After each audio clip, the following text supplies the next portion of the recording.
Bom, então, boa noite a todos e todas. Vamos dar início, certo, ao nosso debate de hoje. Quero dizer que é um grande prazer, uma grande satisfação, né, estar junto com o GEDUC, realizando mais uma atividade como essa, né, e trazendo uma discussão que consideramos ser bastante importante, né, e contando com a presença de todos e todas, e esperamos que se sintam bem à vontade para participar, né, porque a nossa intenção aqui é que, de fato, a gente possa conversar sobre a temática proposta, né, rompendo com um certo distanciamento, né, que um trabalho com uma plataforma como essa possa apresentar, certo? Então, todo mundo sinta-se bem à vontade, né, acolhidos e acolhidas a participar junto com a gente aqui, certo?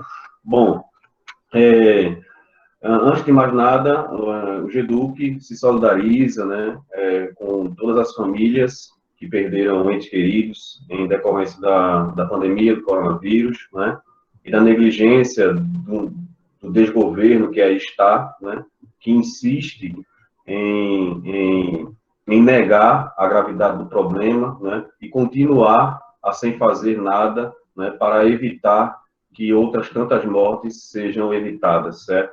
Então, aqui o GEDUC marca essa posição de solidariedade, né, e, sobretudo, de denúncia também, tá? Eu gostaria de dizer um pouco mais sobre o GEDUC, certo? O GEDUC é um grupo de estudos interdisciplinar, grupo interdisciplinar de estudos e pesquisas em educação, né, que foi formado por estudantes, né, egressos ou ainda inseridos, né, nos programas de pós-graduação da Universidade Federal de Pernambuco, né. A gente se considera um grupo independente no sentido de não estar vinculado a nenhuma instituição, mas ter o pé fincado ali na Federal de Pernambuco, né, por ser, digamos assim, a nossa casa, de onde a gente discute, onde a gente reflete, e onde a gente atua ali enquanto pesquisadores, né. Então, um grupo formado por mim, né, Max Silva, pelo companheiro Reginaldo Silva, pelo companheiro Paulo Pereira, né, pelas companheiras Alessandra Santos, Eva Vieira e Jaqueline Calixto, né. Então, a gente está junto aí desde 2019, melhor dizendo, né, e a gente surgiu, nós formamos o grupo, né, no contexto dos ataques, né, direcionados aos professores e à educação pública brasileira como um todo, né, e desde o nosso primeiro encontro assumimos o compromisso, né, a nossa tônica tem sido o compromisso por uma luta, né, por uma sociedade mais justa através justamente da educação, né. Então, esse é o norte para o qual nós olhamos, né? Então, nesse ano de 2020, em virtude exatamente dessa pandemia, nós temos realizado diferentes debates, né, já desde o mês de agosto, né? Vimos aí com 6 debates, no caso, esse é o 6º, né? A gente encerra hoje esse ciclo de debates, e, ao longo desses debates, nós discutimos diversos assuntos, como, por exemplo, profissão e trabalho docente, educação e direitos humanos, educação pública no período da ditadura militar, educação e relações de poder e alfabetização, né? E isso contando com a presença de diferentes convidados, né? Tanto professores de educação básica e superior, como profissionais de ONGs e movimentos sociais, não apenas de Pernambuco, mas de outros estados, como, por exemplo, Ceará, Pernambuco, Pará, né? Ou seja, uma diversidade de temas e de interlocutores a partir de uma linha bem definida e compromissada, ou seja, a luta por uma educação pública de qualidade, assentada na defesa da democracia e da justiça social, certo? Então, seguindo esse mesmo espírito, hoje concluímos o nosso ciclo de debates, trazendo uma discussão que os espaços educacionais, sejam eles quais forem, né, e os profissionais que neles atuam, né, seja um professor da educação básica ou mesmo um educador de uma ONG, por exemplo, não podem se abster. Né? O nosso tema é justamente a educação e neoliberalismo, escola pública em perigo, né, que terá como debatedores os professores Paulo Pereira e o professor Rafael Guazelli, certo? A dinâmica do nosso debate será que cada um deles terá 20 minutos para as suas exposições, certo? Quando estiver faltando ali por volta de 5 minutos para encerrar, eu aviso, né, para que eles possam concluir a sua fala inicial, certo? Após as duas falas, na verdade, já não após, mas durante as falas, vocês já podem ir colocando suas questões ou seus comentários no chat, ou se inscrevendo para falar, né? Abrir o seu microfone e fazer a sua contribuição, certo? E após as duas falas, certo? As perguntas serão direcionadas aos dois debatedores, né? Ou mesmo o microfone será liberado para que vocês possam fazer suas colocações e os seus comentários, tá ok? Lembrando o seguinte, né? De todos, desde enquanto estiverem, os professores estiverem debatendo, enfim, na verdade, explanando sobre os assuntos, né? Que vocês deixem os microfones fechados, né? Por uma questão mesmo de organização, para que evitar ruído e etc, certo? E lembrando também que esse debate, logo após seu encerramento, né? Ele vai estar no YouTube, né, no canal do Grupo GEDUC, certo? Juntamente com os outros debates que a gente vem realizando aí já desde o mês de agosto, certo? Então, lá você vai poder acessar não só esse debate, como outros que nós realizamos, certo? E também você pode encontrar mais informações sobre o nosso grupo na nossa página do Instagram, certo? @geduc2019, tá? Inclusive, manifestando, caso queiram, né, o interesse em participar do grupo, assim que nós tivermos condições de retomar as atividades de discussão e estudos em grupo, etc., né, que é algo que tínhamos já em mente para esse ano, por exemplo, e não nos foi possível, certo? Eu gostaria de apresentar rapidamente aqui o professor Rafael Guazelli, certo, que vai iniciar a nossa discussão de hoje, né? E também o professor Paulo Pereira, certo? E depois passar a palavra para ambos, certo? O professor Rafael Guazelli, ele tem graduação em História pelas Faculdades Integradas Regionais do Avaré, certo? E tem mestrado em Filosofia e o doutorado em Educação pela Unesp, certo? Universidade Estadual do Estado de São Paulo, e atualmente está professor, certo? Do Departamento de Fundamentos Sociofilosóficos aqui da Universidade Federal de Pernambuco, certo? E o professor Paulo Pereira, ele é pedagogo pela Universidade Federal de Pernambuco, e também graduando em filosofia por esta mesma universidade, certo? E tem se interessado em discussões relacionadas ao campo da filosofia da educação, né? Sobretudo aí, especificamente voltadas a essa questão dos sistemas apostolados de ensino, questão do avanço do privado na educação, enfim, certo? Então, para não me alongar mais, certo, eu vou passar aí a palavra para o professor Rafael, certo, para, em seus 20 minutos iniciais, né, trazer algumas considerações para animar o debate nessa noite aqui, certo? Então, professor Rafael, seja muito bem-vindo, muito obrigado pela sua participação, certo? Sua presença aqui é de grande importância para todos nós e nos sentimos muito honrados em contar com a sua participação hoje aqui nessa noite. Então, fique à vontade.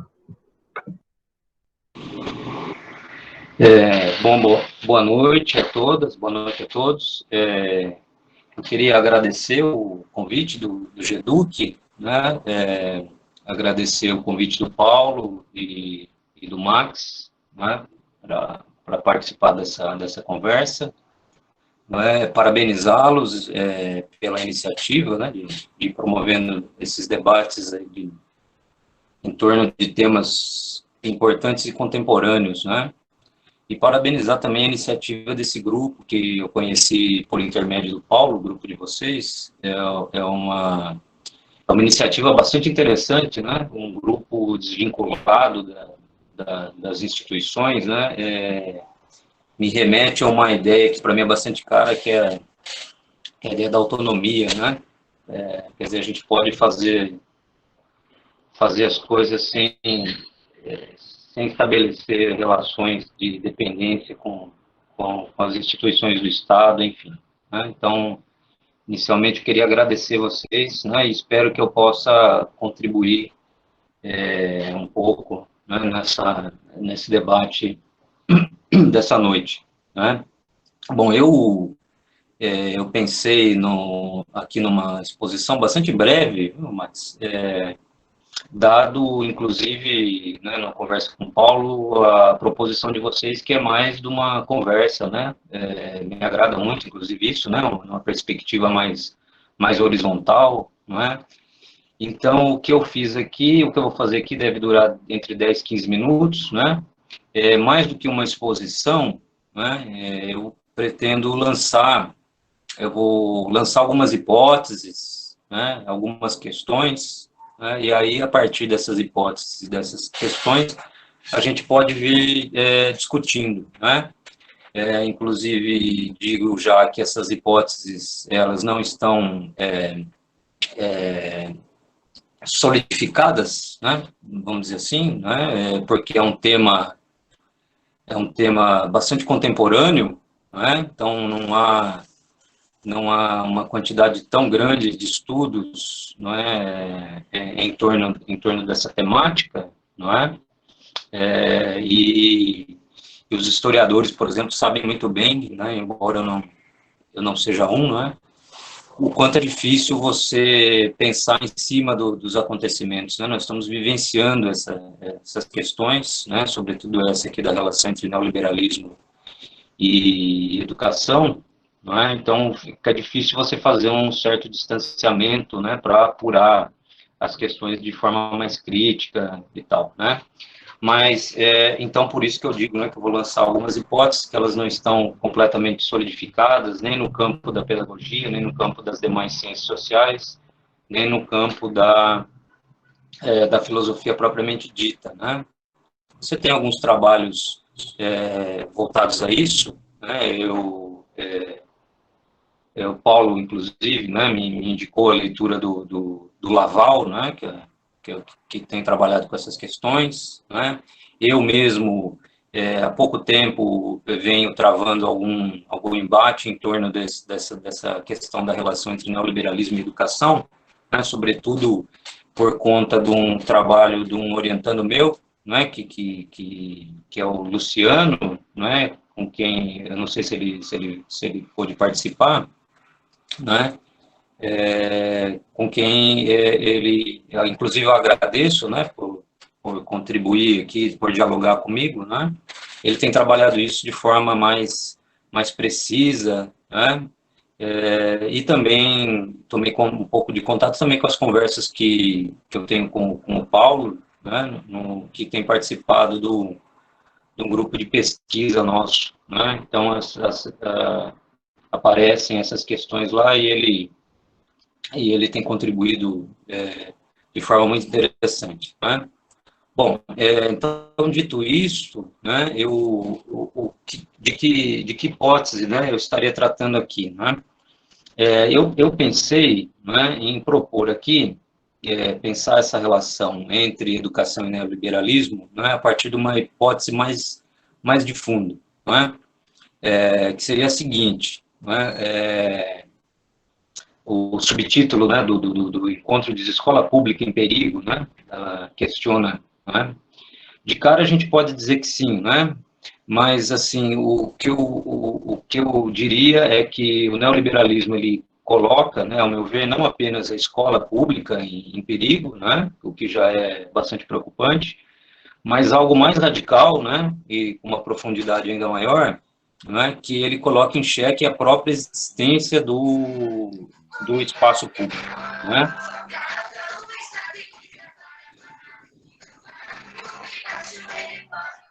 José, por que você fez isso?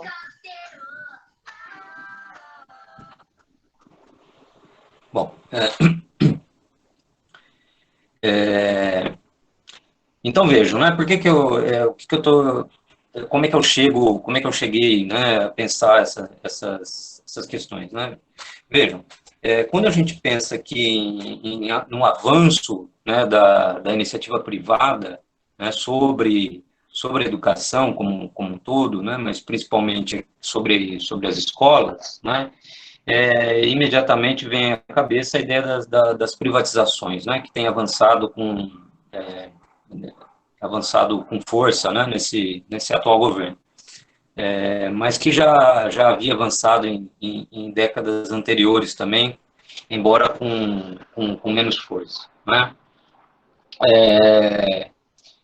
Vejam, então, a gente pensa normalmente o neoliberalismo, né, a partir, então, dessa perspectiva macroeconômica, né, de uma política de Estado e necessariamente ligada a essa ideia das privatizações, né.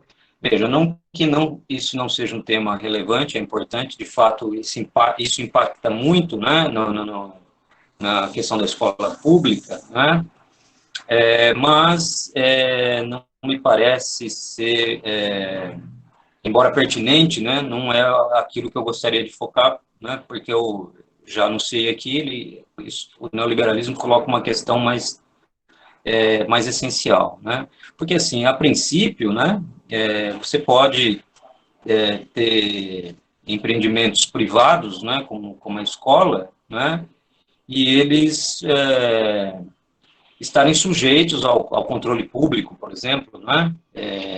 Nada impede que você tenha um empreendimento privado, uma escola, por exemplo, né?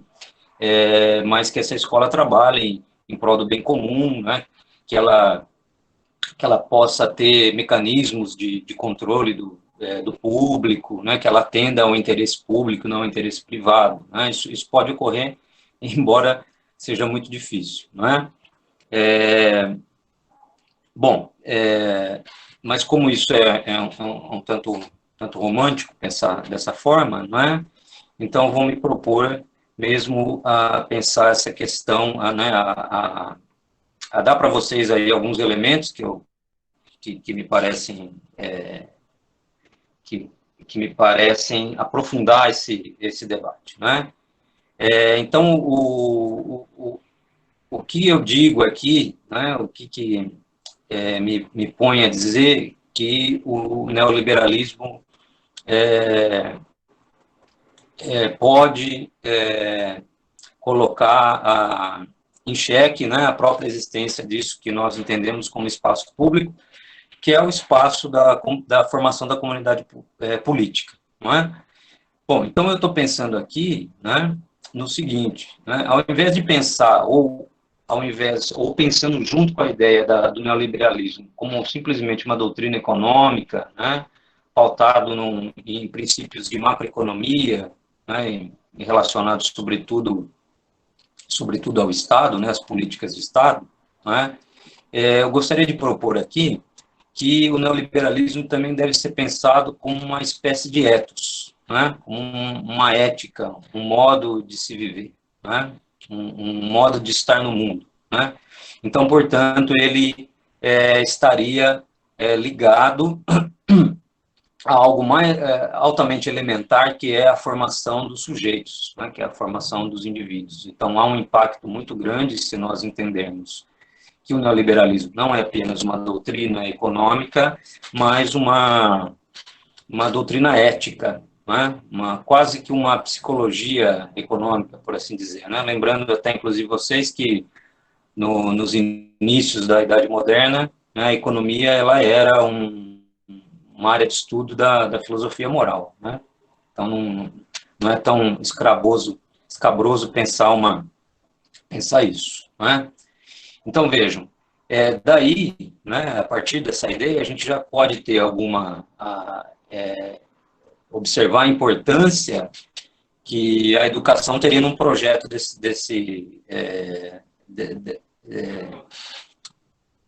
no projeto neoliberal, né, um projeto dessa característica, não é? Eu me apoiaria aqui, na verdade, né, essas ideias eu retiro um pouco, né, de um pensador francês, né, chamado Michel Foucault, né, que inclusive tem despertado pesquisas nesse âmbito, como, por exemplo, a gente citou aqui o Laval, né, que foi um leitor, né, é um leitor, ele está vivo ainda, é um leitor do Foucault, né, e grande parte das teses dele sobre o neoliberalismo deitam raízes, sobretudo nessa obra aqui, né, desse pensador francês que é o Michel Foucault, né? Ele, o Laval e o outro que escreve junto com ele é o Dardot, né? Se eu não me engano, eles eram do Partido Comunista Francês na origem, né? Marxistas na origem, né? E há esse contato aí com o pensamento Foucaultiano, né? Que os permite reelaborar, de certa maneira, né? Os projetos de pesquisa dele, né? Bom, esse embasamento que eu trago aqui para vocês, né, para dizer, então, que o neoliberalismo pode ser pensado não tão somente como uma política macroeconômica, mas também como uma espécie de ethos, né, uma espécie de ética, uma espécie de modo de vida, né.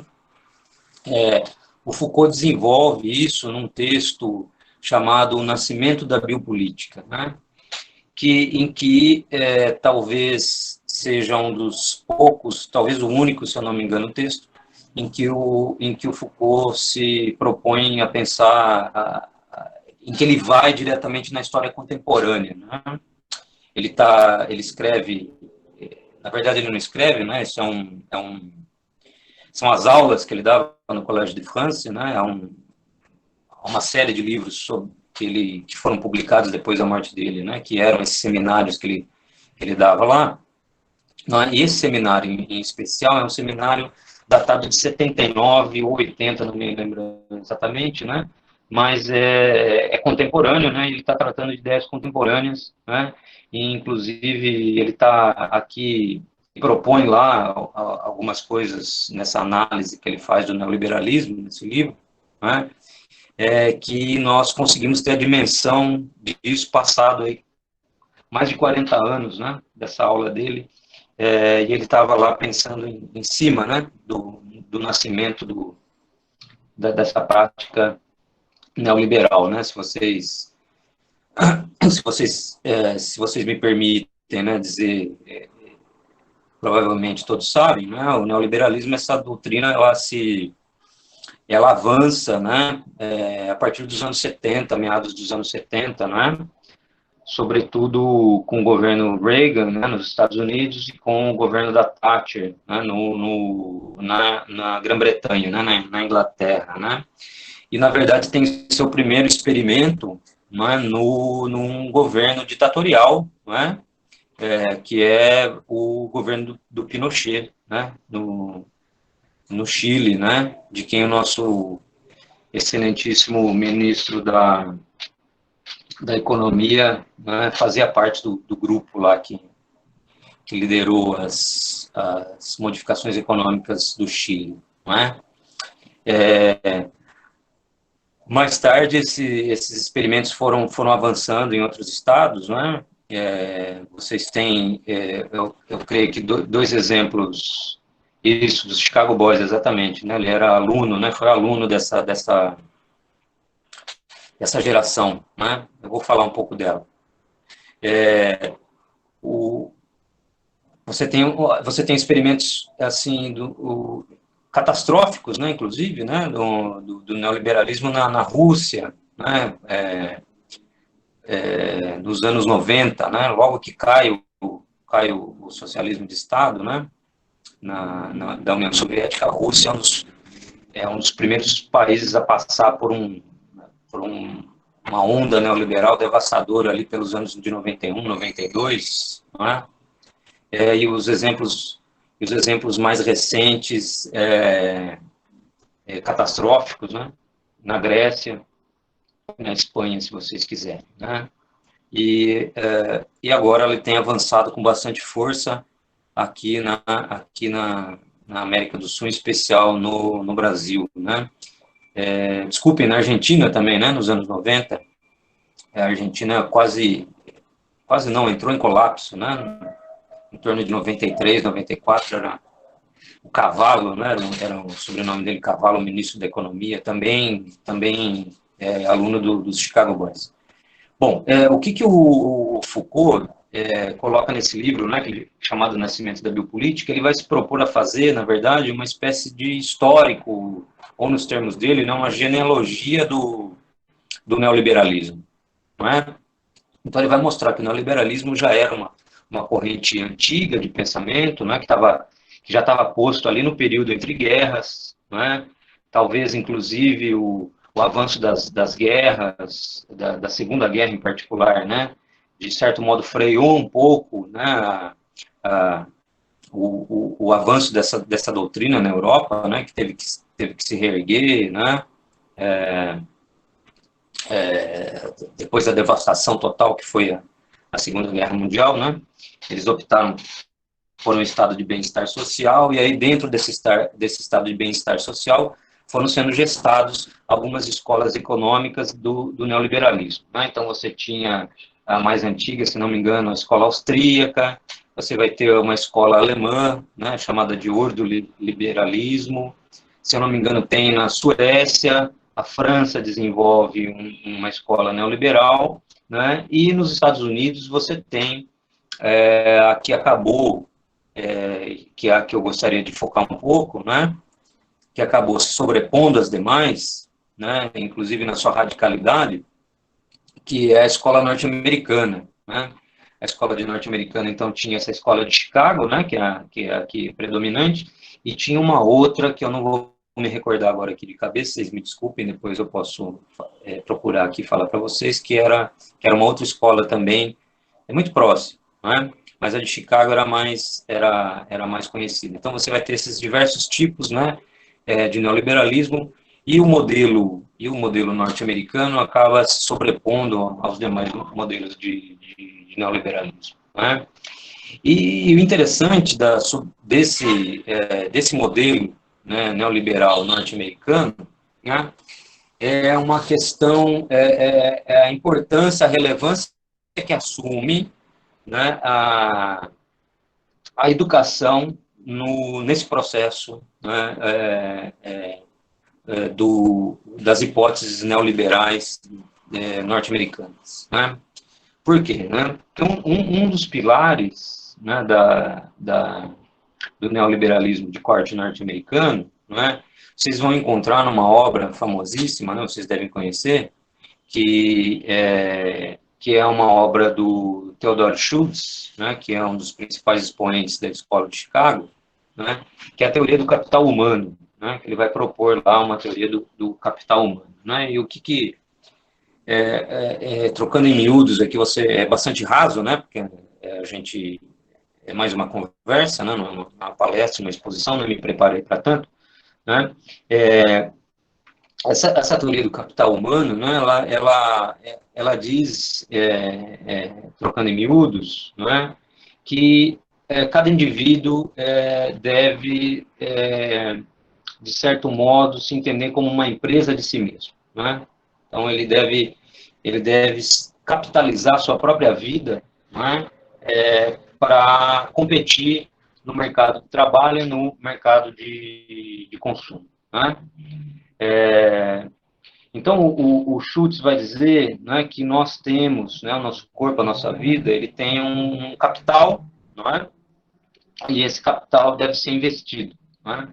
Então, ele traça lá, por exemplo, a princípio ele vai falar de uma distinção entre uma espécie de capital humano genético, que é aquele que você já nasceria com ele, né? Então, se você tem algumas aptidões naturais, né, isso lhe ajudaria, né, se você não é um deficiente, né, ou se você não é de uma etnia que não seja branca, né, você já nasce com algumas vantagens sobre os demais, né? Mas essa a princípio não é tão importante, não é? E há uma segunda, que ele chama de capital humano adquirido, né? E é aí que entra, então, a importância, né, que ele, inclusive, ressalta da educação, né, sobretudo da escola, nesse sentido, né, para a formação desses indivíduos que devem agir na sociedade como como empresas de si, né? Então, você tem uma série de aptidões que você pode ir adquirindo, né, se educando para tanto, né? Então, a escolarização, né, dos indivíduos faz com que eles vão sobrepondo em si mesmo camadas, né, de capital humano, né? Quanto mais qualificado do ponto de vista educacional ou educativo você mais capital humano você adquiriu, né, você acumulou, portanto, você tem mais condições de investir, né, no empreendimento de si mesmo. Né? Professor Rafael, 5 minutos aí. 5 minutos. Opa, já isso que eu falei que ia ser rápido. Né? Bom, vejam, então, colocada essa questão aí do Schultz, né, dessa ideia do capital humano, né, por que eu disse, né, que, para fechar aqui, né, por que eu digo, então, que essa teoria, ela pode pôr a perder, né, não a ideia de um espaço público, né, nossa ideia de público, de político, né, mais do que propriamente instituições, não é? Porque, no fundo, né, se você forma indivíduos assim, né, como empresas de si mesmo, né, ao longo do tempo que você vai formando sujeitos dentro de um paradigma, vamos dizer assim, um paradigma concorrencial, que é o paradigma das empresas. Né? Então, você tem uma sociedade formada por sujeitos altamente atomizados, né, individualizados, né, que vão concorrer entre si a partir de uma lógica, então, que é a lógica da concorrência. Né? E aí, se vocês quiserem, né, nós sabemos que essa lógica da concorrência, né, não é uma lógica exatamente do princípio público, né, no sentido da república, né, mas é muito mais uma lógica no sentido privado, né, da concorrência econômica. Né? Então, a longo prazo, eu tendo a dizer que é possível que o neoliberalismo venha destruir totalmente o espaço público na medida em que ele forma esses indivíduos atomizados, né, que devem cultivar virtudes e valores que não são virtudes e valores da República, mas são virtudes e valores do mundo privado. Né? Então é isso, Max. Desculpa que eu me alongar um pouco demais, né? Eu passo a palavra então para o Paulo e fico aqui à disposição para a gente conversar. Espero que tenha sido produtivo e que eu tenha lançado algumas questões aí para a gente conversar. Ok, professor, não, sem nenhum problema, não. O tempo foi cumprido a contento, nem se preocupe quanto a isso, né? E já lança aí algumas questões interessantíssimas, né, para a gente refletir, né, e o pessoal que está acompanhando também já se animar, né, a trazer aí algumas reflexões, seus comentários e perguntas, né, que no final a gente pretende conversar sobre isso, tá bom, pessoal? Então, fiquem à vontade, tá certo? Bom, e aí, Paulo, agora está com você, camarada. Bem, pessoal, primeiramente, boa noite a todos e a todas. Né? Eu estou muito contente de estar participando dessa conversa aqui com todos vocês, na quinta-feira, aí, às 19h30 da noite. E isso mostra que tem muita gente interessada em debater um assunto tão importante como o que a gente traz hoje, junto ao GEDUC, aí para todo mundo conversar sobre isso. Outra coisa que eu quero falar, eu quero agradecer ao professor Rafael por ter aceitado participar dessa conversa com a gente. O professor Rafael aí se mostrou muito solícito. Assim que eu falei com ele, o professor Rafael já aceitou, já quis saber como é o funcionamento aí do projeto do GEDUC, o que era o GEDUC, né? O que era o GEDUC, como ele já falou, é um grupo autônomo, não vinculado à universidade, então a gente tem uma certa autonomia em relação ao que a gente quer debater, a gente não tem amarras, né? A gente debate muito amplo, o que de fato também vai responder a muitas questões, né, do próprio funcionamento do grupo GEDUC. São várias pessoas, historiadores, filósofos, pedagogos, eu sou pedagogo pela UFPE, mas a gente tem filósofos, tem o pessoal da linguística, enfim. Então, é um grupo bem heterogêneo, é um grupo aí que tem como objetivo discutir educação de maneira muito ampla. Né? E aí é muito interessante falar depois do professor Rafael, porque ele traz um apanhado geral aí do que seria esse sistema econômico neoliberal e seus avanços aí em todos os setores, né? Aí, mais especificamente para essa live no setor da educação. É interessante também, Rafael, porque a sua fala deu muito atalhada, assim, no sentido de que você trouxe o sistema neoliberal como uma racionalidade, né? Uma psicologia implícita, como diria o professor Vladimir Socrates. Isso é bastante interessante para o que eu vou dizer a seguir. Então, a minha apresentação também pretende ser bem breve, né? Para vir logo para o debate, para a conversa, para a gente chegar aí e debater junto com vocês. Mas a minha apresentação que eu vou trazer para vocês, na verdade, são 2 pontos centrais.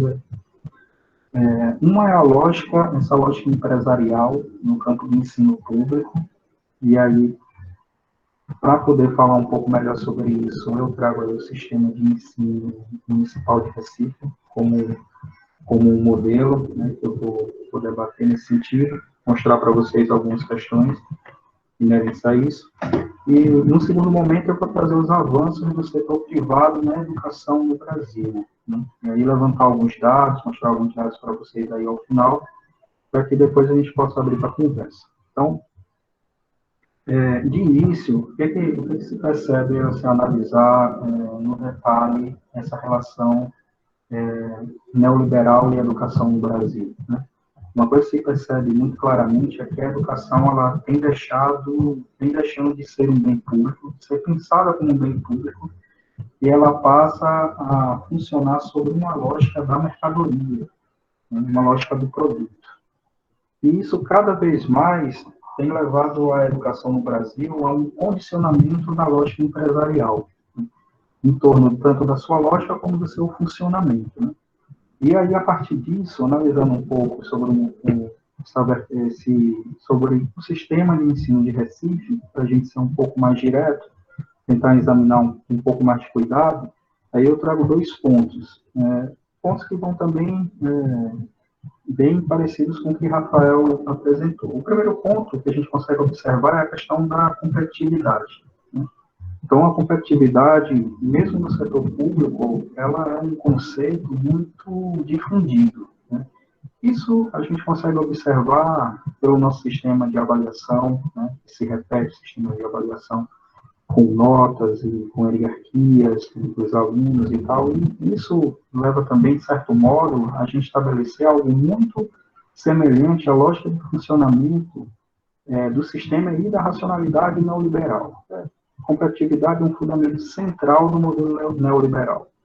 E isso é levado amplamente para o chão da escola, né? Tanto na atuação do professor como em todas as demandas educacionais.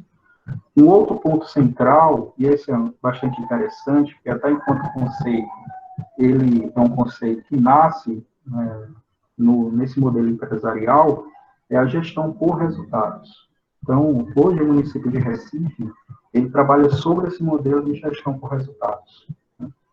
E professores da rede municipal de Recife, se estiverem aqui presentes, podem, inclusive, no momento da conversa, debater um pouco melhor sobre isso. E essa gestão por resultado, ela se divide em 3 aspectos centrais, né? São 3 métodos centrais. O primeiro método é o plano de ação, né? O segundo, ele está ligado exclusivamente ao estabelecimento de notas, né? Notas que são essas ligadas às grandes avaliações macros. A prova do SAEB é um exemplo disso. E a terceira é o que eles chamam hoje, que é também um conceito que nasce nesse modelo empresarial, que são as evidências, né? As evidências, elas parecem a grande coqueluche aí do paradigma educacional, principalmente aqui no município de Recife. Né?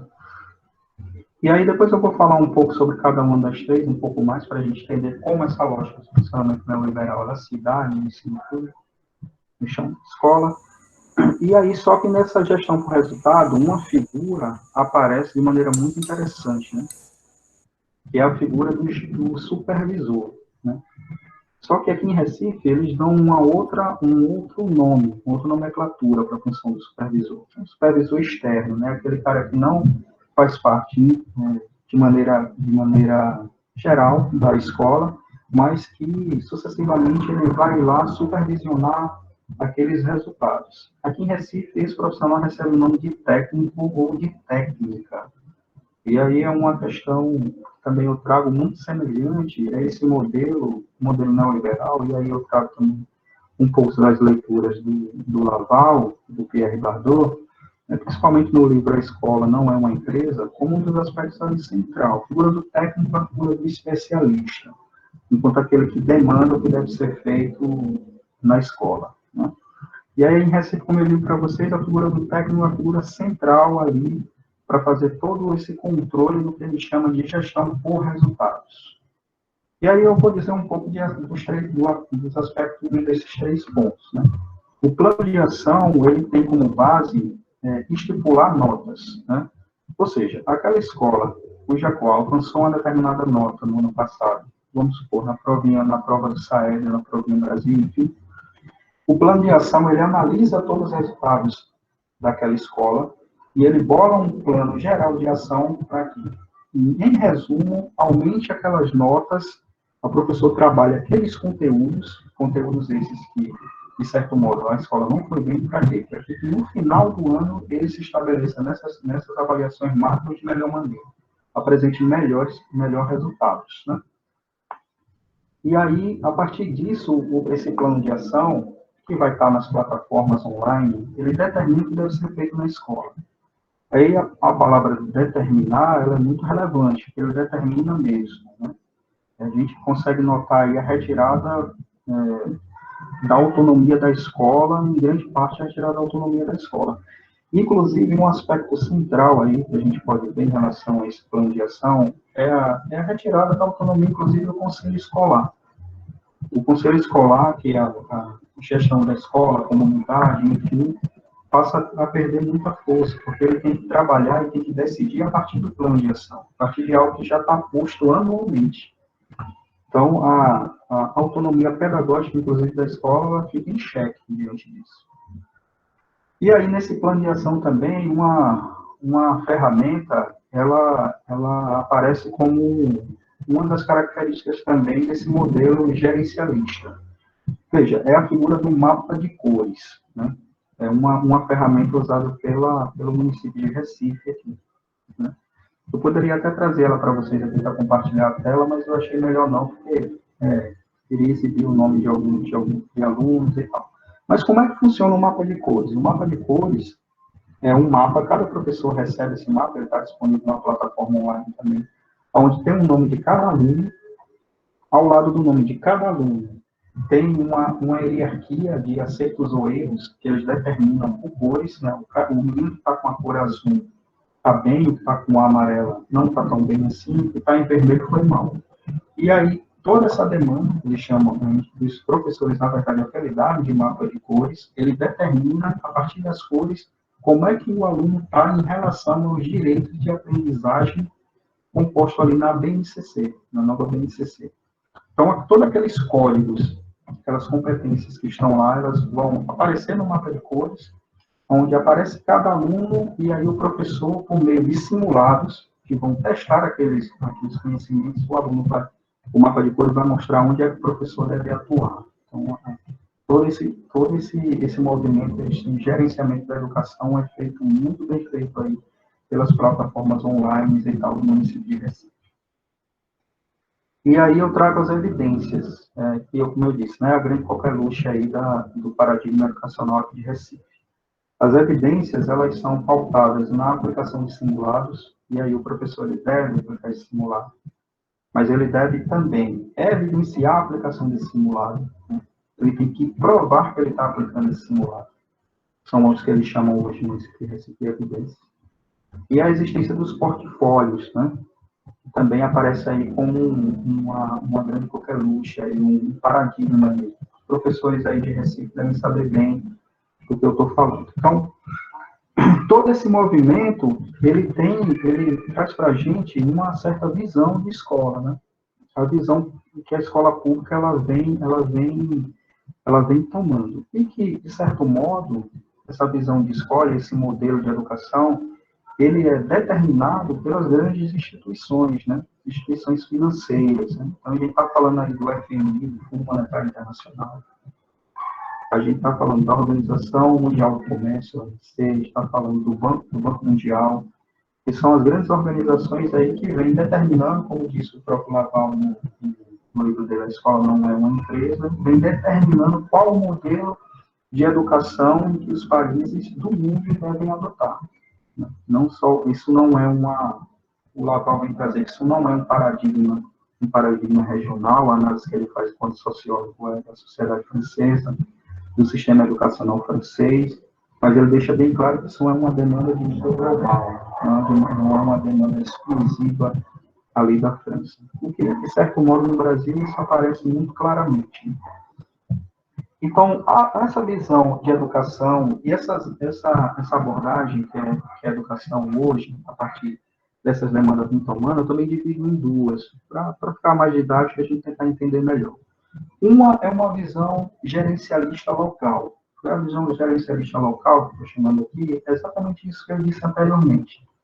É todos os aspectos que compõem o sistema de ensino municipal, as demandas que eles determinam em relação à atividade do professor, em relação ao que deve ser trabalhado na escola, quais os conteúdos, a maneira com que o diretor da escola deve se comportar em relação a todos esses aspectos e tudo mais.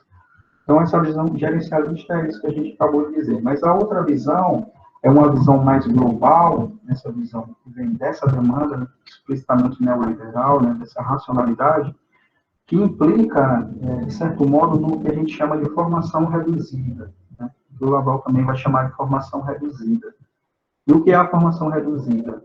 É a escola enquanto instituição que tem como objetivo central e quase como objetivo único apenas de formação profissional. E essa formação profissional, ela adota um conceito, no qual o Rafael já falou um pouco para vocês, que é o conceito do capital humano. Né?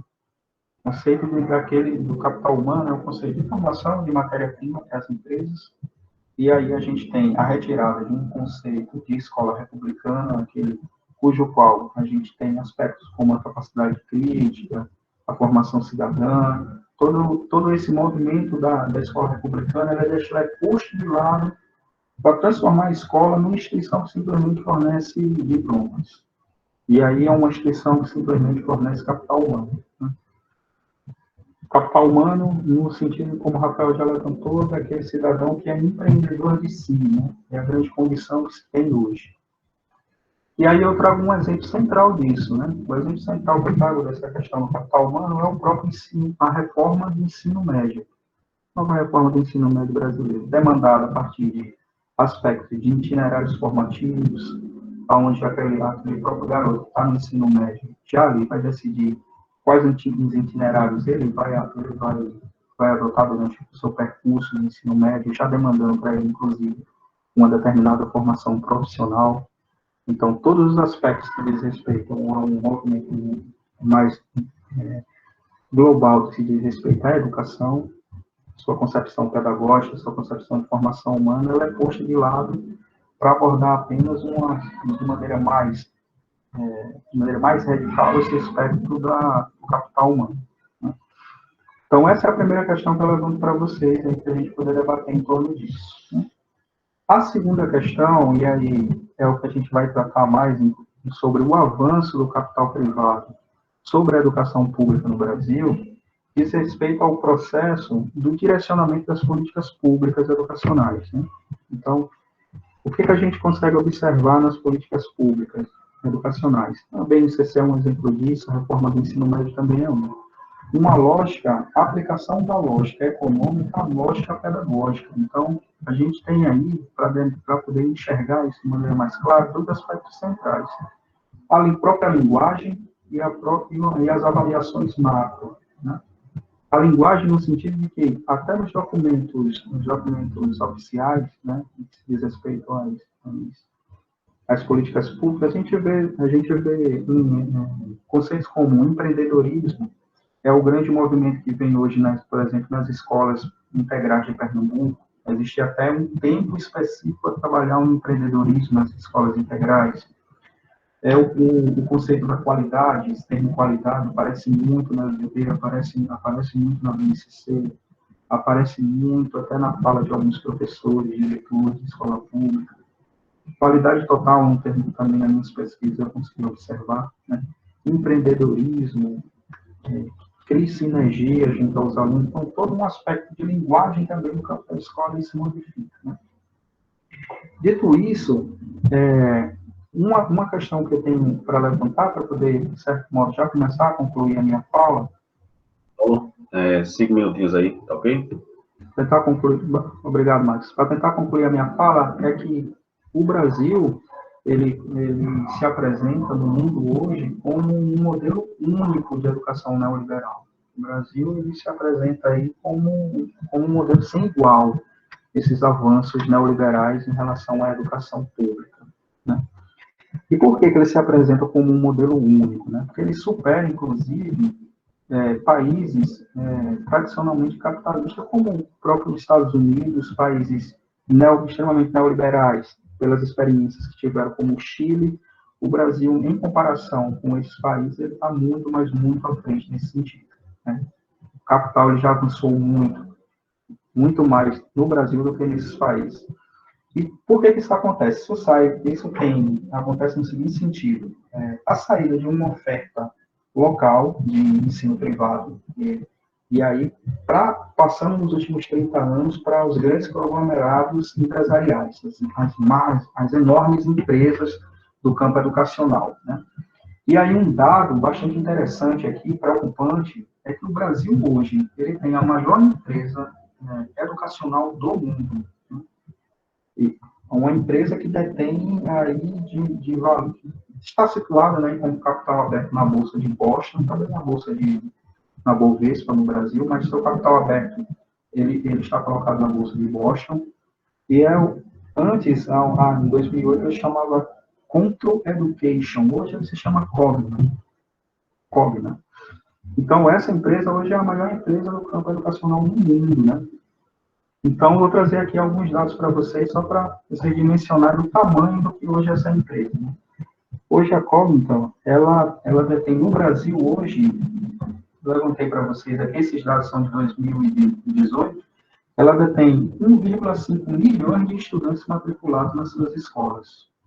1,5 milhão de estudantes matriculados nas suas escolas. Ela detém de 40 mil assalariados. E o Cogna, ele tem uma questão também bastante relevante e preocupante também, é que ele detém hoje praticamente de todas as editoras de material pedagógico e didático no Brasil. Então, a gente está falando do seguinte: a Cogna, ela comprou um grupo chamado Somos Educação, que em 2015 havia incorporado ao seu grupo a editora Abril, a famosa editora Abril. E a famosa editora Scipione também. Então, em 2018, o Cogna foi lá e incorporou a sua empresa, o Somos Educação. Ele já detinha de várias outras editoras dentro do seu campo de atuação.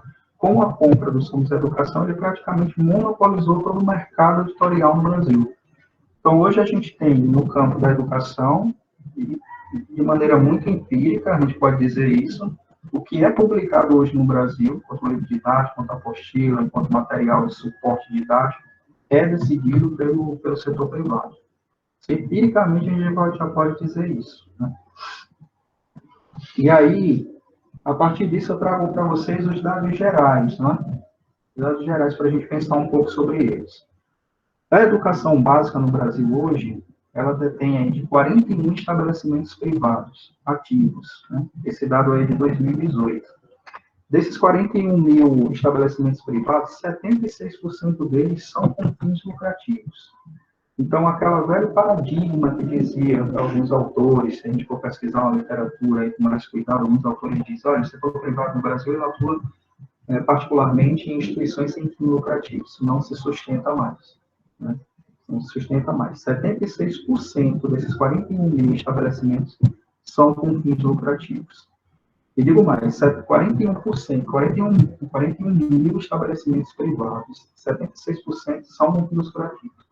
Desses 41 mil, grande parte deles estão sob o controle de grandes grupos empresariais como o COP, que vem como tubarão aí, devorando todas essas pequenas escolas privadas e as escolas um tamanho com mais tradição no setor privado. Em Pernambuco, a gente está com, por exemplo, recentemente ela incorporou dentro do seu know-how aí de mercado o Colégio Motivo, um dos grandes colégios aqui de Pernambuco, Petrolina, enfim. E quanto mensalidade, em um dado anual, esses grupos empresariais privados lucraram no ano de 2018 65 bilhões de reais de lucro com mensalidades. Os lucros gerais desse grupo ultrapassaram o valor de 115 bilhões anuais. Né? E aí, de maneira geral, esses lucros gerais vêm de vendas de materiais didáticos, apostilas, as vendas de sistemas de ensino, que é também um grande paradigma aí do setor privado, e, é claro, das mensalidades pagas pelos alunos que estão no setor privado. Para concluir, Márcio, a educação, vou trazer um dado comparativo. Né? A educação básica, no ano de 2010, o setor privado tinha 14% das vagas oferecidas na educação básica, as matrículas estavam no setor privado, 14%. No ano de 2017, esse número já pula para 19%. E aí, o que acontece? É uma coisa que eu chamo muita atenção, que a gente tem que tomar muito cuidado. A partir de 2017, esse percentual de matrícula, ele tem uma estagnação, ele para de crescer. Né?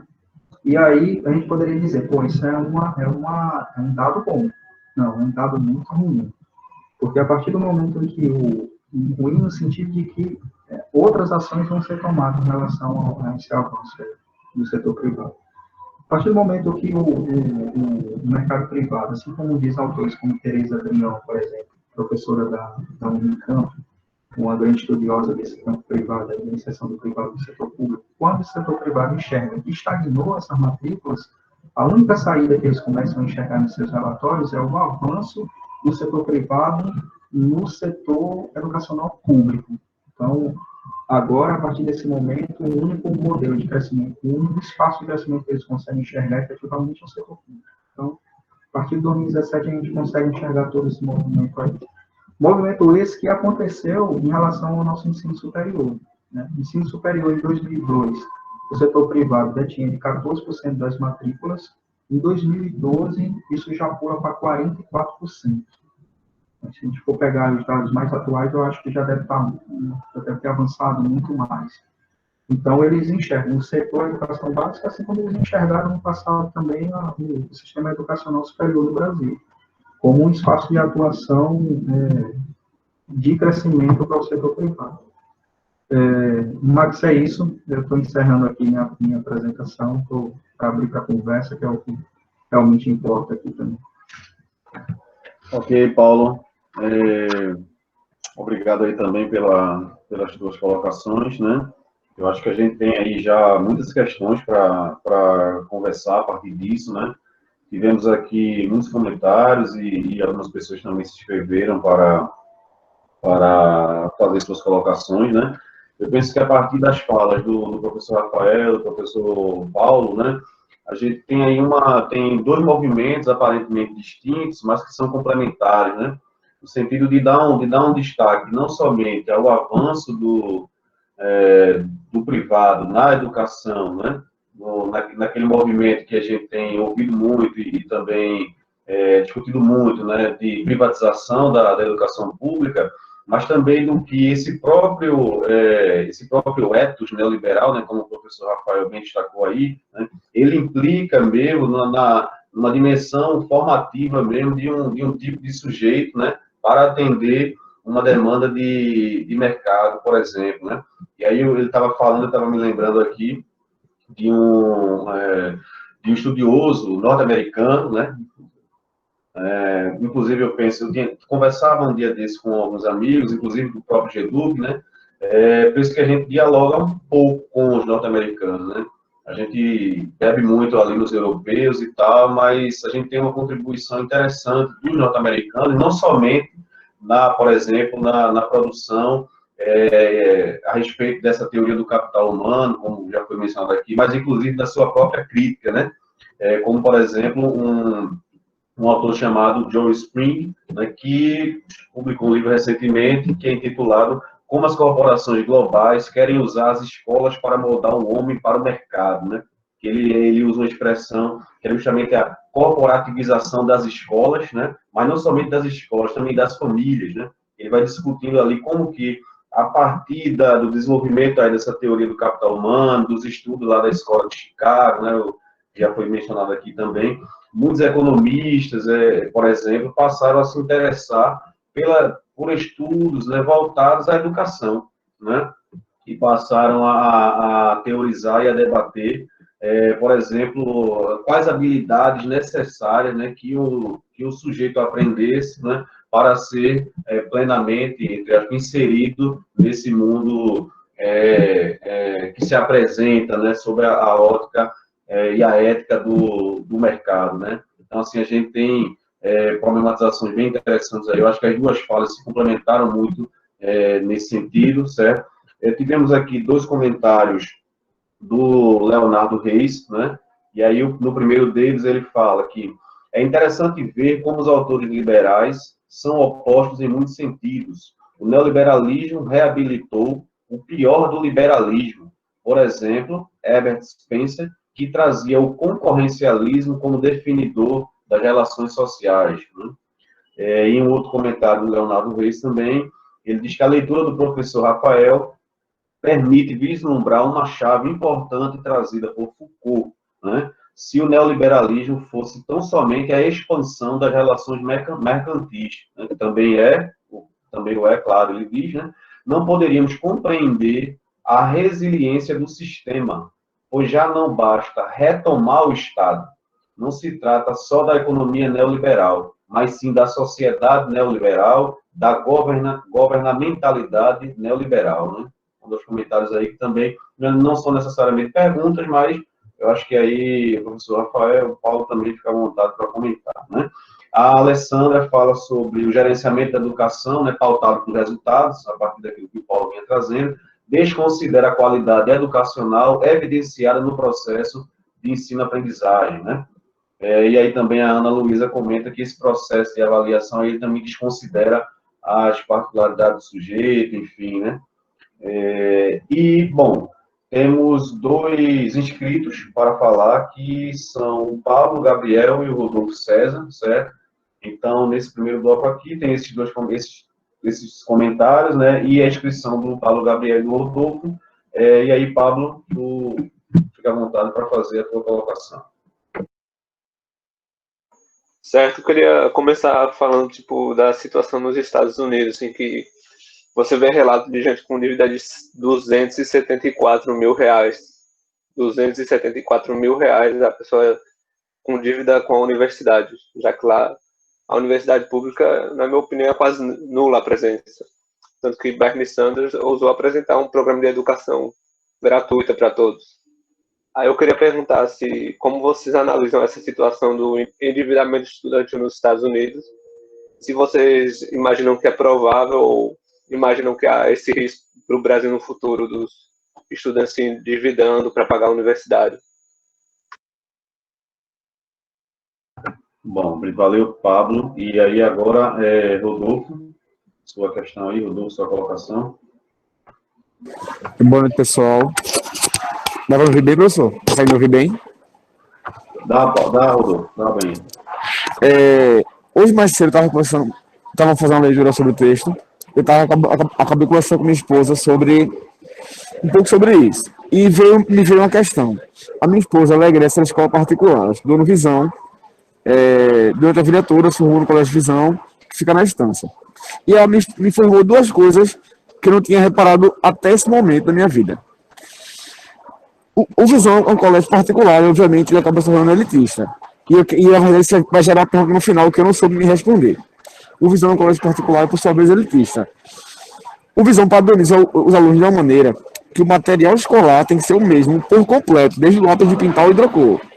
Achei isso absurdo.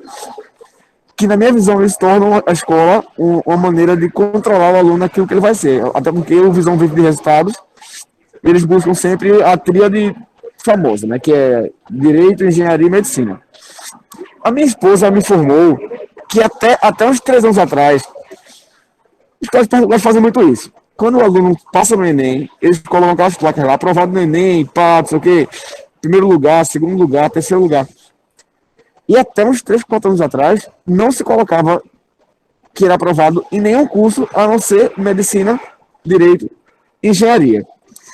Esse processo de supervalorizar essas 3 áreas, que seriam, que eu acho consideradas as 3 grandes áreas, essas 3 grandes áreas, é um processo neoliberalista?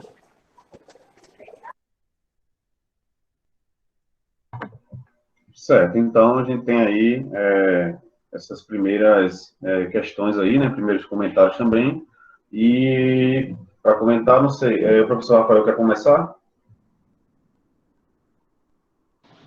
Bom, pode ser, vocês que vêm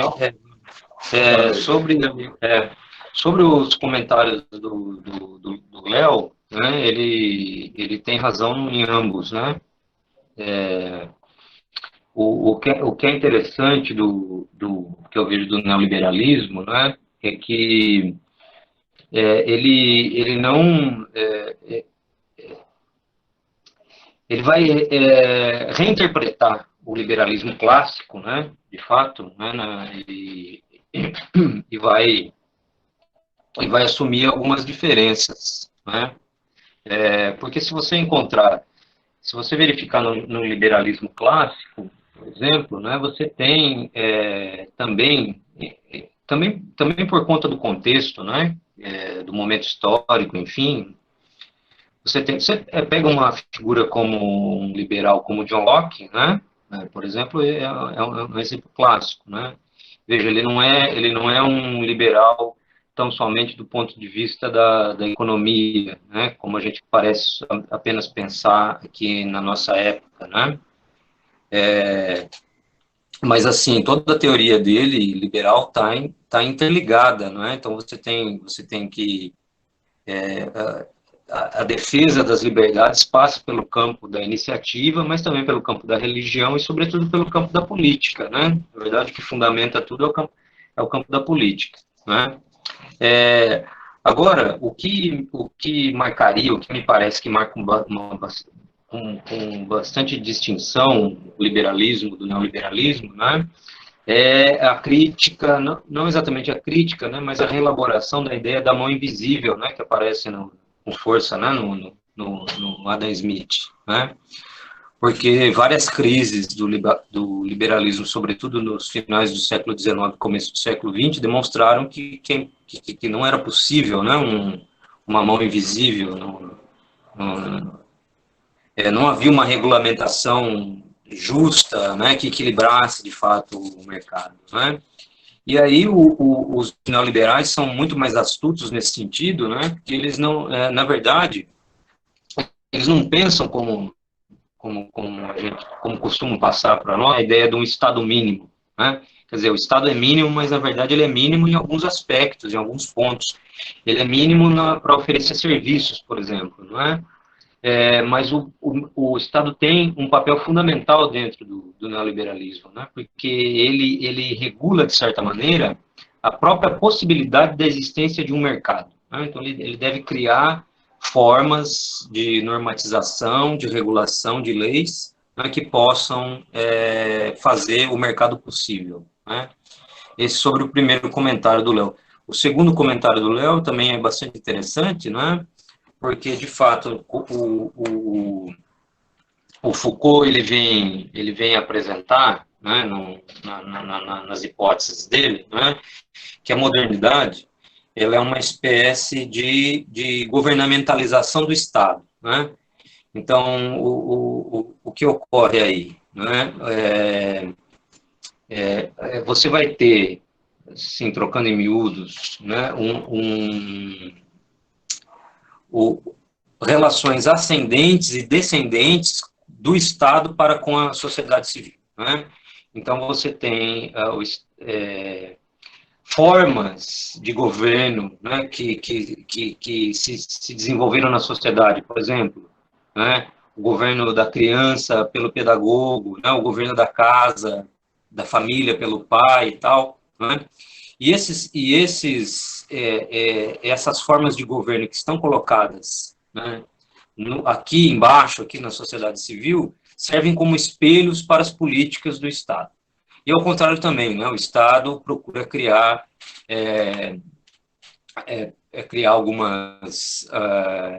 algumas leis que possam regular, né, o funcionamento das famílias ou dessas instituições que estão postas aí na sociedade civil, né? De modo, então, né, que você tem na sociedade, né, uma espécie de... Como é que ele... Deixa eu ver a pergunta aqui. Como é que ele colocou o comentário? Desculpa, gente, só um minuto. Quer que eu leia novamente aí para você, professor? Não, eu estou vendo aqui. A leitura fosse expansão das relações... Sim, isso, exatamente. Né? Então, você vai criando, né, essas relações de governamentalidade, né, que ele chama, né, de tanto ascendentes quanto descendentes, né? E aí eu acho que ele acerta, né, o Léo acerta ali na perspectiva dele, né, que não bastaria tão somente você disputar o Estado, né, ou ocupar o Estado, né? Trata-se, eu creio, né, não sei se tomar o Estado seria condição, né, para fazer isso, mas certamente que a construção de um outro tipo de ethos, né, é necessário, né? Bom, quanto à pergunta eu esqueci o nome do menino, perguntou sobre, Pablo, né, isso, perguntou sobre o endividamento, né, dos Estados Unidos. Veja, eu não sou um grande conhecedor do sistema educativo dos Estados Unidos, né? Mas, assim, há uma grande diferença das universidades dos Estados Unidos com relação às universidades aqui brasileiras, né? As universidades de ponta, né? As universidades de ponta aqui no Brasil são as universidades públicas, né? E, assim, as nossas universidades também são bem mais recentes que as universidades norte-americanas, né? E as universidades norte-americanas, elas não são públicas, né? Elas já são, desde sempre, são instituições privadas, né? Mas são instituições de ponta também, né? Elas não vivem, né, somente como as nossas instituições privadas aqui, as universidades privadas aqui, que sobrevivem somente por conta, né, das mensalidades pagas pelos alunos, né? Mas há uma série de outros tipos de investimento que vão para elas, para que elas se mantenham, né? E esse endividamento, né, que os alunos estão tendo, né, é um fenômeno um pouco mais recente nos Estados Unidos, né? Eu teria que olhar com mais atenção, né, para dizer as razões disso, né? Agora, se há um perigo disso acontecer no Brasil, né, eu creio que sim, que é possível, né? Não talvez ao ponto que os norte-americanos chegaram, né? Mas você já tem alguns relatos de pessoas que se endividaram, inclusive com FIES, né? Com políticas públicas aí que foram adotadas durante o... Isso, Luciano, exatamente, não tem fins lucrativos, né? De políticas, né, adotadas durante o governo do PT, por exemplo, né, que segue uma característica do neoliberalismo, né, que, assim, quando eu falava aqui para vocês que o Estado o Estado neoliberal ele não é exatamente mínimo, mas ele é mínimo nos serviços, né? A gente pode enxergar isso na forma como foi conduzido o processo de expansão do ensino superior, né, durante esse governo, né? Embora o PT tenha construído e tenha ampliado as universidades públicas, né? Por outro lado, também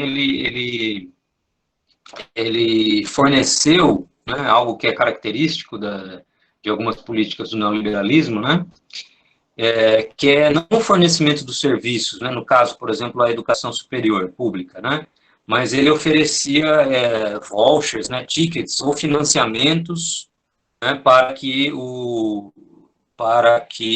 os indivíduos cursassem as universidades privadas, né. Então, assim, vejam como isso a gente pode enxergar isso como um elemento, né, também de formação do sujeito, né, porque você tem aí uma visão de que você não está dando serviços, né, para os cidadãos, no sentido de como ocorreu durante a social-democracia, né, mas você está fazendo uma espécie de injeção de capital no indivíduo, né, porque ele recebe o dinheiro, né, e aí ele pode escolher aonde ele se considera melhor fazer os seus investimentos em capital humano, né? E há alguns relatos de pessoas já endividadas por conta do FIES, mas eu não conheço nenhum estudo, eu estou aqui falando de relatos pessoais de pessoas que eu conversei, né, mas eu não tenho em mãos nenhum estudo sobre isso, né? Não saberia te dizer com propriedade se isso poderia vir a ocorrer ou não, né?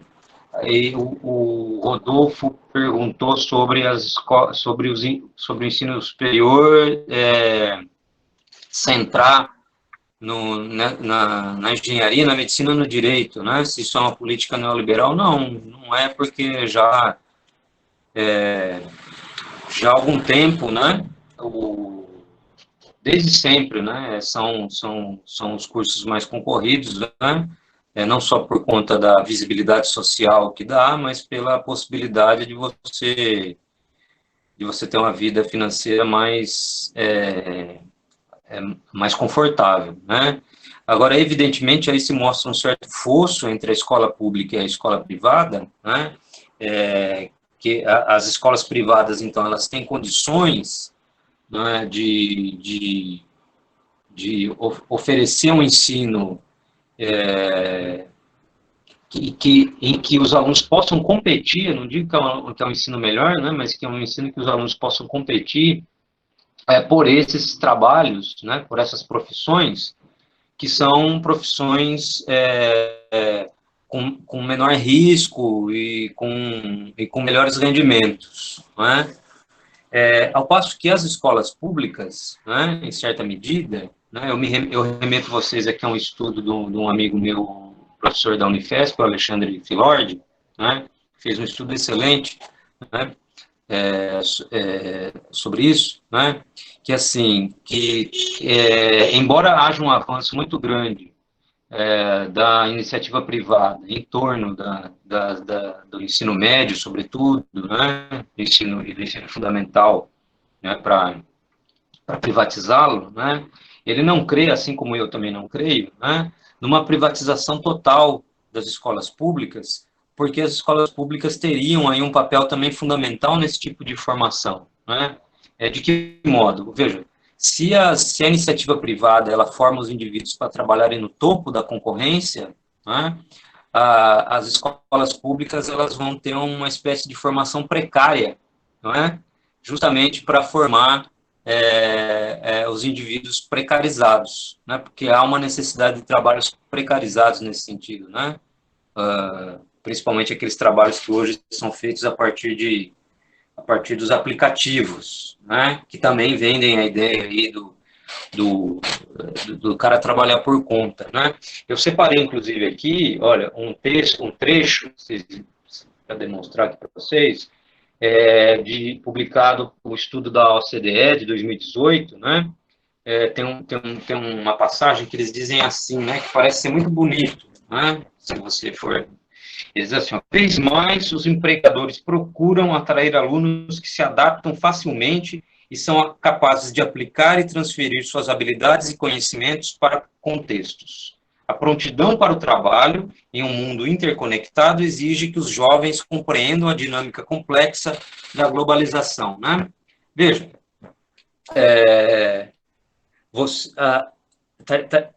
os alunos se adaptarem facilmente, né, a aplicar e transferir seus conhecimentos, não quer dizer que eles devam tão somente aplicar e se adaptar a empregos melhores, mas eles podem e devem se adaptar e aplicar seus conhecimentos em empregos piores, empregos precarizados também, né? Então, a escola pública assumiria também esse papel de formar essas subjetividades precarizadas, né, para usar um termo que o pessoal da sociologia brasileira tem difundido, que é o precariado, né?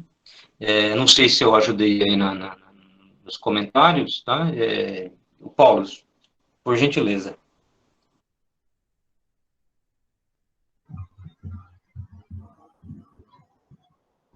Tá, então, falar depois do professor Rafael sempre difícil, né? Mas vamos lá. Com relação ao professor Leonardo Reis, né? O Leonardo Reis levanta uma questão bastante interessante, né?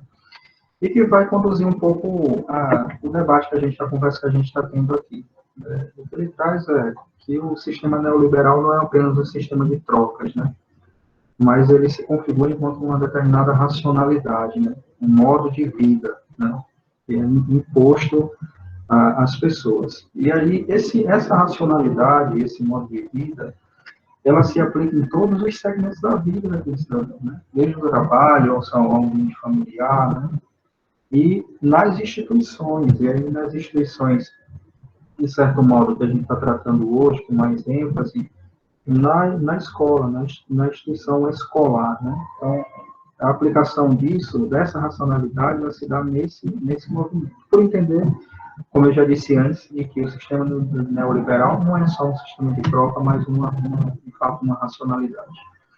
E aí, toda essa formação que é devidamente pensada a partir desse prisma, né, a partir dessa racionalidade, ela tem como dos viés a formação de um sujeito, e aí, filósofo como Ortega, por exemplo, vão determinar ele, caracterizar esse cidadão esse sujeito como homem-massa, né, o conceito do homem-massa. Então, o que a gente consegue enxergar aí com bastante clareza em relação a essa lógica que permeia a educação no Brasil hoje, né? Em relação aos comentários do professor Leonardo Reis, é isso que eu tenho a dizer. O Rafael já abordou muito bem isso aí, já avançou muito, né? E aí, em relação ao comentário do Pablo, né? Foi o Pablo que falou um pouco sobre o endividamento dos estudantes nas universidades norte-americanas, né? Como o professor Rafael também disse, eu não sou um conhecedor do sistema norte-americano de educação, somente do sistema de ensino superior, mas uma coisa aparece muito clara aqui, Rafael, Pablo, no que se diz respeito a uma análise da educação superior no Brasil, é um endividamento a partir do FIES, né? Então, não são poucos os relatos que a gente consegue verificar, se a gente tiver bastante cuidado, e endividamento a partir de uma política pública. Em determinado momento, o governo federal ele decidiu sobre o FIES como um modelo de educação superior a ser seguido, né? Um modelo do financiamento a partir das iniciativas privadas, né? E aí, não à toa, esse crescimento da iniciativa privada, né, como eu levantei na minha apresentação, esse número de matrícula dá um salto gigantesco ali, de 2010 até 2017, né? Um salto gigantesco. Então, é fruto dessa política, dessa decisão, né? Existia certamente a decisão de ampliar o setor da educação pública, né, educação superior pública, mas, infelizmente, e a partir de todas as demandas que a gente já está debatendo aqui, se decide, então, pelo financiamento da educação superior, a partir dessas instituições, né? E aí, o Rodolfo, né, se não me engano, é o Rodolfo, ele vai falar um pouco sobre a experiência da esposa dele num dos colégios privados aqui de Recife, né? Então, Rodolfo, uma coisa que me chamou bastante atenção aí na tua fala foi que você diz aí que uma da característica central aí que o esposa conseguiu enxergar, e você também, é a padronização impressa ali no modelo educativo dessa escola, né? E isso me leva a pensar no seguinte, ó, um dos aspectos também muito relevantes é o papel das apostilas, né? Dessa tecnologia, né? Uma tecnologia educativa aí que os sistemas, o modelo privado de educação, ele denominou aí como apostila. E aí denominou como sistema apostilado de ensino, que tem muito a ver com o teu outro relato nessa questão de você determinar grau de hierarquia de cursos, né? Ensino, engenharia e tal. Então, esses modelos, essas empresas, que hoje são empresas gigantescas, né, que atuam no mercado na bolsa como capital aberto, elas nascem no início da década de 80 como cursinhos pré-vestibulares, justamente para atender determinadas demandas, né? Então, o Cognita, por exemplo, ele nasce como cursinho Pitágoras, né, no interior de São Paulo, onde um grupo de professores ali forma aquele cursinho, que até então chamava Pitágoras, e depois ele passa, a partir de todo uma amontoado de concepções, de decisões de políticas públicas, de contexto econômico e tal, ele sai de um contexto, de uma oferta local, ali no interior de São Paulo, de uma determinada demanda, um determinado modelo de educação, e passa a ganhar espaço cada vez mais a chegar a um ponto de que hoje, em 2020, ela se tornar a maior empresa educacional do mundo. Então, isso responde muito aí. Esse teu questionamento me levou a pensar sobre isso, né? Então, é isso, Marcos. Se quiser abrir para o restante do pessoal falar, fica à vontade. Ok, Paulo. Bom, a gente tem um outro bloco aqui de comentários, né? E mais uma questão que eu vou repassar para vocês, certo?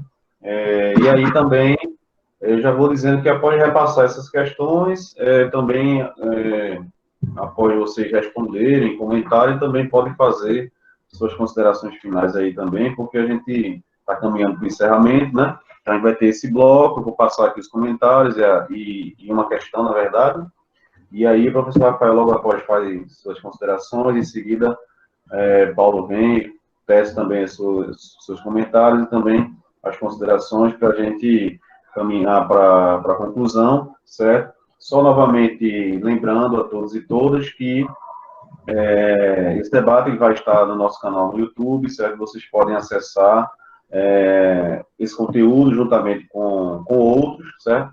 Estamos também ali no @GEDUC 2019, tá? Então, a gente está aí, vamos seguir, né? Estamos encerrando esse primeiro ciclo de live, mas vamos seguir com nossas atividades aí nas redes sociais e vocês que nos seguindo vão ficar sabendo de outras atividades que a gente vier a lançar futuramente, tá bom? Bom, então a gente tem aqui a Alessandra, certo? Ela comenta o seguinte, né? Que os grandes conglomerados financeiros exercem domínio para além dos materiais didáticos, né? A definição do currículo como BNCC, as avaliações externas, o processo formativo dos docentes, bem como os financiamentos educacionais, né? Então, é uma colocação, considero bastante interessante, né? Que, na verdade, isso que está sendo discutido aqui impacta não somente na política educacional como um todo, né? Mas impacta diretamente na formação, no trabalho docente, né? Na questão da valorização do professor, enfim, em outras questões, como já foi bem mencionado aqui. O Reginaldo, ele fala que há também no neoliberalismo uma necessidade de manter não só uma precarização do trabalho, mas também um certo número de desempregados para ter reserva de mão de obra, né? Acho que aí, quando o professor Rafael estava comentando, e aí o colega Reginaldo traz essa questão também, né? Não somente da precarização, mas mesmo do desemprego mesmo, né? E aí, bom, tem uma pergunta do Marcos Vinícius, e ele começa primeiro colocando uma ideia geral aqui, que é, como sabemos, a nossa atual Constituição assegura uma educação pública, gratuita e de qualidade. Sabemos que o avanço do neoliberalismo é um perigo, pois termina por botar em xeque essas questões asseguradas pela Constituição. E aí ele diz, minha questão é, quais percursos seriam necessários para tirar do Estado a necessidade de ofertar uma educação conforme prevista na Constituição de 88, né? Quais percursos seriam necessários para tirar do Estado a necessidade de ofertar uma educação conforme previsto na Constituição de 88. E aí ele conclui dizendo que, em minha concepção, a Constituição prevalece, mas minha dúvida é até que ponto. Eu acredito que ele esteja falando no sentido de quais percursos, ou seja, qual o risco, né? Quais o risco os riscos dessa garantia, né? Que está ali consolidada na Constituição cidadã, por exemplo, não prevalecer, né? Eu acredito que ele esteja situando a fala dele nesse sentido, né? E aí eu passo agora para o professor Rafael. Quer inverter? O Paulo quer falar primeiro? Posso, Rafael. Eu vou pegar um pouco da última e da fala de Ale, um pouco mais aí, eu acho que consigo falar sobre ela um pouco melhor. Então, a lei, né? A lei, se eu não me engano, se eu não me lembro, falou que essas grandes empresas, elas têm um poder decisório em que se diz respeito às políticas públicas. Basicamente, foi esse o comentário que a lei fez. E aí, a lei, isso é uma verdade, né? A gente consegue enxergar isso claramente. E isso por uma demanda que é uma demanda de negócios, né? Exclusivamente pautada no lucro.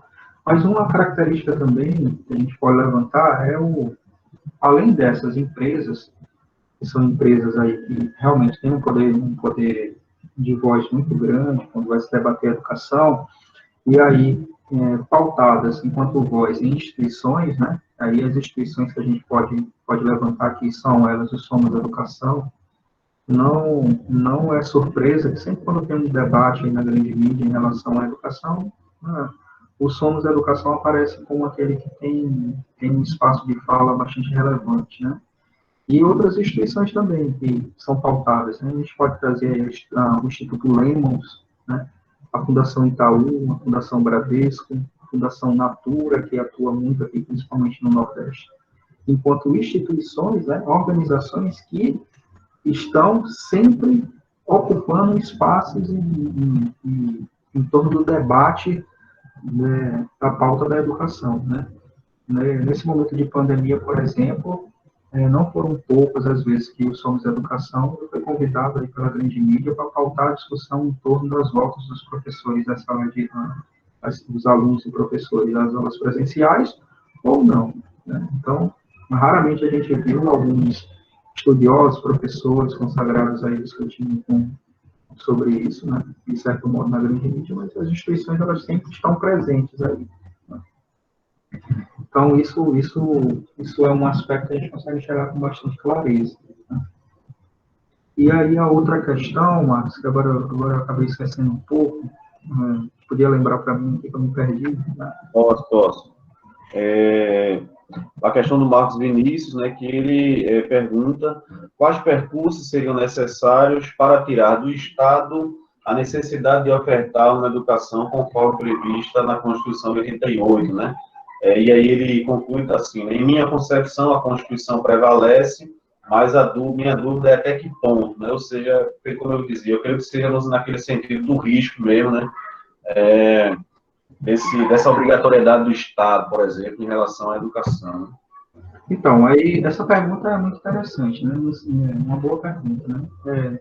Eu posso levantar aqui uma questão, né? A Lei de Diretrizes e Bases da Educação, que expressa nela uma certa filosofia, né?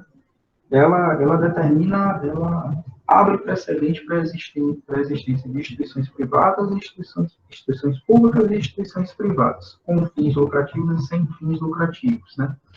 Isso é um aspecto central da nossa legislação do campo da educação, né? Então, a existência do setor privado na educação é algo que está pautado aí num documento legal, né? Mas até que ponto poderia, eu acho que a tua pergunta, haver o risco de haver uma de substituição, né, do Estado ele sair completamente ali da sua responsabilidade enquanto educação. Né? Como o professor Rafael bem relatou, essa é uma pauta bastante difícil, até porque legalmente ela não se aplica. Mas o que eu tendo a chamar aqui a atenção é de que esse avanço ele acontece paulatinamente. Então, há de ter setores transversais de lutas, né, que possam inclusive romper ou minimizar esse avanço, né? Porque esse avanço privado, essa lógica, que é uma lógica gerencialista empresarial, ela não se aplica exclusivamente na questão da matrícula, né? Mas enquanto modelo de educação. Como eu tentei mostrar para vocês, a educação pública, quando você vai analisar com um pouco mais de cuidado o sistema de ensino municipal de Recife, ensino fundamental, você já vê claramente de que esse modelo educacional está pautado numa lógica empresarial, né? Então, ele se utiliza de um setor público a formação de capital humano, formação de trabalho, né? Descartando ou tirando, como você mesmo disse, já tem, colocando em xeque qualquer outro tipo de formação do sujeito, né? Um sujeito que consegue, por exemplo, de uma visão republicana de educação, a capacidade crítica do sujeito, a emancipação do sujeito, sua formação cidadã e tudo mais. Então, esse é o cuidado que se deve ter em relação ao avanço, nesse sentido, retirar do Estado e o avanço do setor privado para a educação. É isso, eu acho que posso passar a fala para o professor Rafael.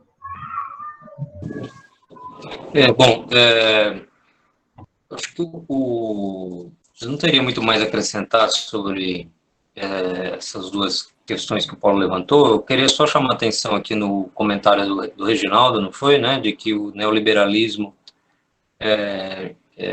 precisa de um exército de reserva, né? E aí, essa é uma questão muito interessante, viu, Reginaldo? Porque eu não saberia dizer se precisa de fato, né? Você está remetendo, né, a uma categoria clássica, né, da economia política marxiana, né, da necessidade, né, ele está lá analisando o capitalismo industrial, né, ainda nos primórdios, da necessidade, então, de você ter o que ele chama de exército de reserva, né, para pressionar os salários, né, para baixo, para manter essa parte, né, da produção, que é a parte mais importante, segundo Marx, né, da produção, que é a força de trabalho, no preço baixo, né? Agora, eu me perguntaria, eu não sei se isso, de fato, ocorre no mundo contemporâneo, né? Porque você tem hoje, embora o mundo produtivo também seja importante, você tem o capitalismo financeiro, né? Ele é superior ao capitalismo industrial, né? Ele quem dita as regras e tal, né?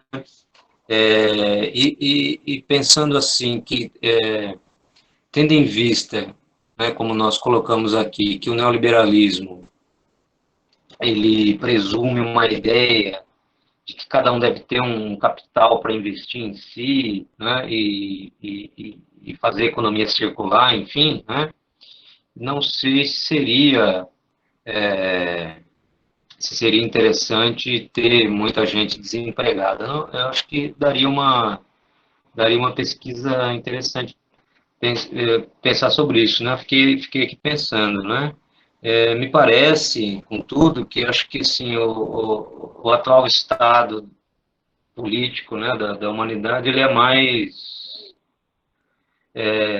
cínico, né? É mais cínico, né? Ele não tem vergonha de talvez, como havia antes, de dizer assim abertamente que tem vidas que não valem nada, né? Talvez esses desempregados aí, sejam essas vidas que não valem nada, né? Veja aí os 160 mil mortos pela Covid-19, né? Então, eu não saberia dizer se ele necessita mesmo de um exército de reserva, como precisava de um exército de reserva antes, porque a lógica de funcionamento do trabalho, né, me parece bastante distinta daquela lógica do trabalho na economia do capitalismo industrial, né, e hoje, estando aí a gente chamou de capitalismo financeiro, né, e aparecem, então, essas ideias do empreendedor de si, a ideia do trabalho cognitivo, né, da não distinção entre tempo de lazer e tempo de trabalho, né, que é uma característica também, que não dá tempo de a gente abordar aqui. Outra assim, que me parece que as instituições formativas também têm trabalhado com uma indistinção. Isso me parece importante. Eu tive cheguei a pensar um pouco nisso, talvez precisava aprofundar, né? Mas que é uma indistinção entre o mercado de trabalho e o mercado de consumo, né? Me parece que o mercado de consumo assume a ponta nesse sentido e dita como deve ser o mercado de trabalho, né? Se vocês pegarem esses experimentos, por exemplo, de youtubers, né, de pessoas que trabalham no Google, né, isso me parece bastante, a preocupação com a construção da sua imagem, né, enquanto produto, isso me parece bastante interessante para se pensar isso, né? Acho que é isso. Bom, pessoal, então, acho que após uma discussão tão boa como essa, eu acredito que todo mundo sai com uma pulguinha atrás da orelha, né, para continuar refletindo sobre isso, né. Eu acredito que esse debate de hoje, ele cumpre a proposta que o GEDUC vem tendo desde o início, né, que muito mais do que a pretensão de trazer respostas definitivas, né, no sentido de esgotar algumas temáticas, é justamente o oposto, né, trazer questões, né, colocar questões, levantar problemáticas para que a gente continue refletindo, né, sobre a nossa sociedade como um todo, né, mas sobretudo sobre a educação, né, que é a área na qual nos encontramos, né. Nós temos aqui estudantes de graduação, né, futuros professores e professoras, ou mesmo que não atuem futuramente em sala de aula, mas podem estar atuando na educação em outros espaços, né. Então, é interessante a gente discutir, fazer essas relações mais amplas, né, porque, como eu tenho dito em outras ocasiões, a gente não pode fugir de uma discussão sobre educação, né, sem relacionar com outras problemáticas econômicas, sociais e políticas, né, propriamente falando. Então, a partir das falas dos nossos dois debatedores, nossos dois professores que deram essa grande contribuição para né, a gente tem uma dimensão de uma proposta, né, caminha no sentido de uma formação, né, para o empreendedorismo, né, e para o egoísmo, né, e aí a gente militar, né, e atuar na defesa de uma educação que coloque também o cooperativismo e o altruísmo também nessa dimensão formativa, né. Então, o nosso lugar, o lugar do GEDUC, né, é um lugar de defesa de uma educação pública, sobretudo, de qualidade, né, prezando isso mesmo por uma defesa da democracia, da justiça social, né? Então, é por onde a gente vai trilhando o nosso caminho, certo? Então, muito obrigado a todos e todas. Eu só vou perguntar se o professor Rafael tem alguma consideração mais a fazer, essas palavras finais, e Paulo, né? Se tiverem, fique à vontade. O Max, não, só gostaria de agradecer vocês, tá, pelo convite, foi uma satisfação aqui conversar, né? Estou sempre à disposição, se vocês precisarem, né? Agradeço também o pessoal que participou, fez comentários, aí fez perguntas, né? E parabenizo vocês pelas ações do grupo, né? Um propósito muito interessante, como eu já disse, né? Seria isso, né? Mas expressar aqui minha gratidão pelo convite, ok?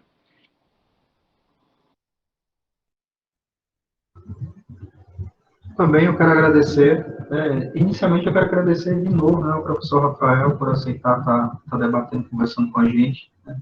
Muito bom, cara, muito bom mesmo. Eu estou muito feliz com o debate que a gente teve aqui, eu acho que a gente cumpriu o papel, né, de trazer a discussão, essa discussão que é muito importante hoje, né, para os educadores, para a sociedade como um todo, né? E é uma discussão que deve também abarcar tanto o campo das pessoas do dia a dia, das famílias, né, da mídia, da academia também, né? É uma discussão muito importante. Eu lembro aqui, por exemplo, eu estava lendo uma entrevista do professor Laval, Christian Laval, o autor do livro, A Escola Não é Empresa, e aí um repórter da Folha, lá na França, perguntou para ele: professor, como foi a aceitação do seu livro? Esse livro é um livro de 2002, né?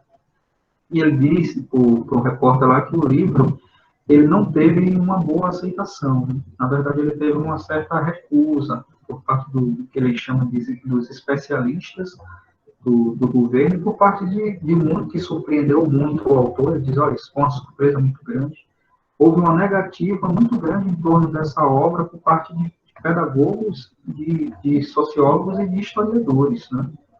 E aí ele brinca dizendo que depois ia cobrar direitos autorais, porque na época da entrevista estava tendo o movimento dos coletes amarelos na França.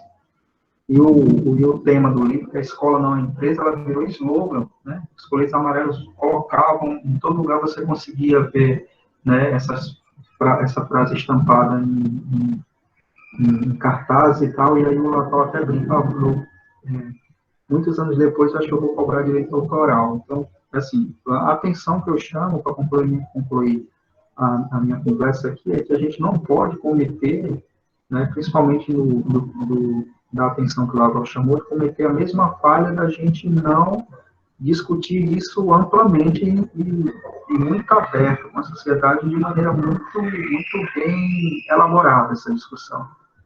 Porque de 2002 a 2020, o sistema educacional francês sofre ataques imensos aí do sistema neoliberal. Se a gente cometer essa mesma falha, talvez, muito provavelmente, né, como o próprio Laval diz, o sociólogo tem que mostrar hipótese, então, muito provavelmente essa hipótese ela se aplicará de maneira ainda mais radical no Brasil. Então, nosso papel aqui, esse tema, quando eu propus para o GEDUC, é nesse sentido, é de realmente ser provocador de um debate, né?